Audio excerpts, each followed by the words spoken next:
BRS ఎమ్మెల్యేల jumping వ్యవహారం కాంగ్రెస్ లో ప్రకంపనలు సృష్టిస్తోందా? బీఆర్ఎస్ ఎమ్మెల్యేల చేరికను సొంత పార్టీ నేతలే వ్యతిరేకిస్తున్నారా?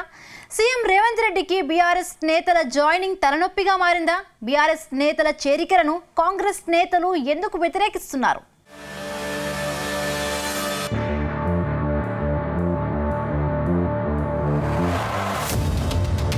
తెలంగాణలో సీఎం రేవంత్ రెడ్డి ఆపరేషన్ ఆకర్ష్ మొదలుపెట్టారు. దీంతో కారు పార్టీ నేతలు ఒక్కొక్కరిగా గులాబీ పార్టీకి గుడ్ బై చెప్తున్నారు.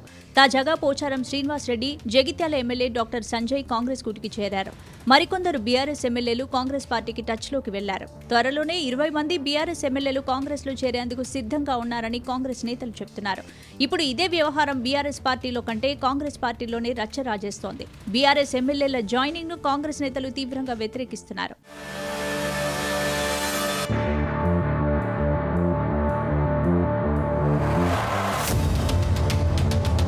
రాష్ట్రంలో వీలైనంత త్వరగా బీఆర్ఎస్ ను కాంగ్రెస్ లో విలీనం చేయాలని సీఎం రేవంత్ రెడ్డి గట్టి పట్టుదలతో ఉన్నారు. దీనికి సంబంధించి అనేక వ్యూహాలు రచిస్తున్నారు. కానీ బీఆర్ఎస్ నేతల మూకుమ్మడి జాయినింగ్ ను కాంగ్రెస్ నేతలు తీవ్రంగా వ్యతిరేకిస్తున్నట్లు తెలుస్తోంది.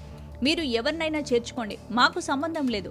కానీ మా నియోజకవర్గంలో మాత్రం ఇతర పార్టీ నేతలను చేర్చుకోవాలనుకుంటే మా అనుమతి తప్పనిసరి అని కాంగ్రెస్ పెద్దలకు స్పష్టం చేస్తున్నారట. ఇటీవల కాంగ్రెస్ లో చేరిన పోచారం శ్రీనివాస్ రెడ్డి, తాజాగా చేరిన జగిత్యాల ఎమ్మెల్యే సంజయ్ విషయం కాంగ్రెస్ కు కొంత తలనొప్పిగా మారిందనే అభిప్రాయాలు వినిపిస్తున్నాయి.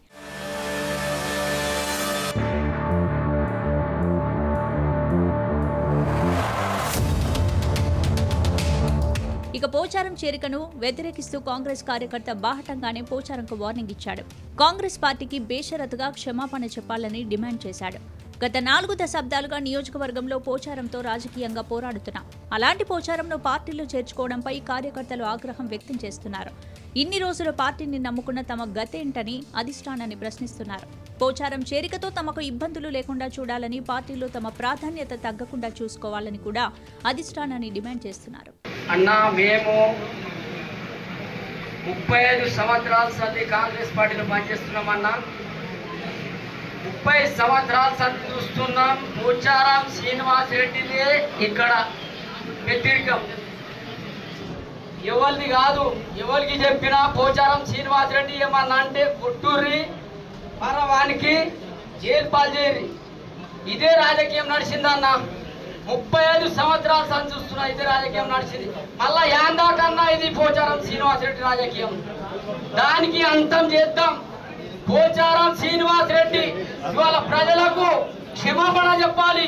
ఏమని నువ్వు ఇక్కడ కాంగ్రెస్ పార్టీలో వచ్చినావు, ఏ ముఖం పెట్టి వచ్చినావని నేను సూటిగా అడుగుతా ఉన్నా. పోచారం శ్రీనివాస్ రెడ్డి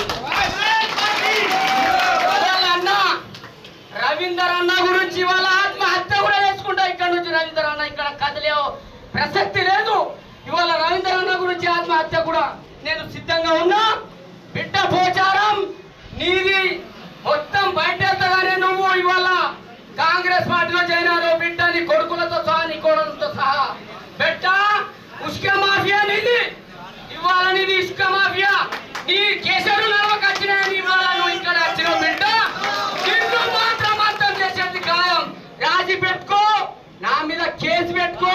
నాది ఒక్క ఎంటిక కూడా అంకర కాదని చెప్పి నేను మనవి చేస్తా ఉన్నా. అటు జగిత్యాల ఎమ్మెల్యే డాక్టర్ సంజయ్ చేరిక కూడా కాంగ్రెస్ లో దుమార రేపుతోంది. సంజయ్ కాంగ్రెస్ లో చేరడాన్ని జగిత్యాల కాంగ్రెస్ తీవ్రంగా వ్యతిరేకిస్తోంది. సంజయ్ కు గ్రీన్ సిగ్నల్ ఇస్తే తమ ఎమ్మెల్సీ పదవికి రాజీనామా చేస్తానని స్ట్రాంగ్ వార్నింగ్ ఇచ్చారు ఎమ్మెల్సీ జీవన్ రెడ్డి. తమకు ఏమాత్రం కనీస సమాచారం లేకుండా సంజయ్ ను పార్టీలోకి ఎలా తీసుకుంటారని ఫైరయ్యారు. ఈ సందర్భంగా సీఎం రేవంత్ రెడ్డి తీరుపై అసంతృప్తిని వ్యక్తం చేశాడు. ఇన్నాళ్ళు పార్టీ జెండా మోసిన కార్యకర్తలకు ఏం సమాధానం చెప్పాలని ఆవేదన వ్యక్తం చేశాడు. అయితే జీవన్ రెడ్డికి పార్టీ అధిష్టానం బుజ్జగించే పనిలో ఉన్నట్లు సమాచారం. మరి కాంగ్రెస్ పెద్దల మాట విని జీవన్ రెడ్డి మెత్తబడతాడా, లేకుంటే తన ఏదైనా నిర్ణయం తీసుకుంటారా అనేది హాట్ టాపిక్ గా మారింది.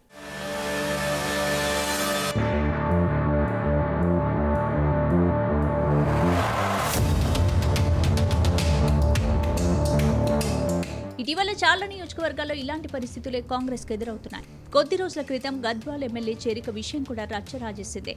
ఎమ్మెల్యే బండ్ల కృష్ణమోహన్ రెడ్డి చేరికను నియోజకవర్గంలో కాంగ్రెస్ ఇన్ఛార్జ్ సరితా యాదవ్ తీవ్రంగా వ్యతిరేకించారు. కృష్ణమోహన్ రెడ్డిని చేర్చుకోవద్దంటూ పార్టీ పెద్దల ముందే కన్నీటి పర్యంతమయ్యారు. చివరకు కృష్ణమోహన్ రెడ్డి స్వయంగా నేను పార్టీ మారడం లేదని ప్రకటించడంతో తాత్కాలికంగా ఆ ఎపిసోడ్కి ఫుల్ స్టాప్ పడింది. దీంతో సరిత కూడా కూల్ అయింది. మరోవైపు పార్లమెంట్ ఎన్నికల ముందు వరంగల్ జిల్లా కాంగ్రెస్ లో కడియం శ్రీహరి చేరిక చిచ్చు రేపింది. అయితే పార్లమెంట్ ఎన్నికల్లో కడియం శ్రీహరి కూతురు కడియం కావ్య ఎంపీగా గెలవడంతో గొడవ సద్దుమణిగింది.